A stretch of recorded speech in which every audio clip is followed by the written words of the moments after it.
वजीर आजम मियां मोहम्मद नवाज शरीफ आज एक रोज़ा दौरे पर जैकब आबाद पहुंच रहे हैं, जहां पर वो जलसे आम से खिताब करेंगे। इस सिलसिले में इंतजामात मुकम्मल कर लिए गए हैं। वजीर आजम के जलसे में 20,000 से ज्यादा लोगों के लिए बैठने का इंतजाम है, जबकि सिक्योरिटी के फुल प्रूफ इंतजामात करते हुए सिंध के 8 अजला से पुलिस की भारी नफरी तलब करके तैनात कर दी गई है। वजीर आजम पाकिस्तान मियां मोहम्मद नवाज शरीफ नुमाइश ग्राउंड में एक अवामी जलसे से खिताब करेंगे। जलसागाह में 20,000 से ज्यादा लोगों के बैठने का बंदोबस्त किया गया है, जबकि कंटेनर पर बनाए गए खुसूसी स्टेज पर 20 से ज्यादा अफराद के बैठने की गुंजाइश है। दूसरी जानिब वजीर आजम की आमद के मौके पर रोड पर रेंजर्स और पुलिस की भारी नफरी तैनात कर दी गई है और रोड पर कायम दुकानों को बंद करा दिया गया है। मुस्लिम लीग नून के मकामी क़यादत की जानिब से जलसे को कामयाब करने के लिए भरपूर कोशिशें की जा रही हैं, जबकि गर्मी के बाइस जलसे के शुरका के लिए ठंडे पानी का बंदोबस्त भी किया गया है। सिक्योरिटी के इंतजामात को फुल प्रूफ बनाते हुए जलसागाह के तमाम रास्तों पर वॉक थ्रू गेट लगा दिए गए हैं और मुख्तलिफ अजला के SSPs और पुलिस की भारी नफरी तलब करके तैनात कर दी गई है।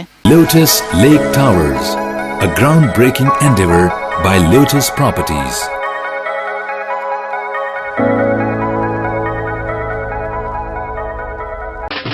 देसी खानों के मतवाले हो जाएं तैयार। पाकिस्तान का सबसे बड़ा बुफे वीकेंड आ गया है।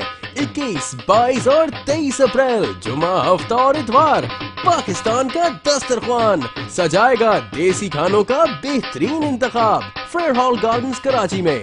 जो चाहो जितना चाहो खाओ। #PKDKHI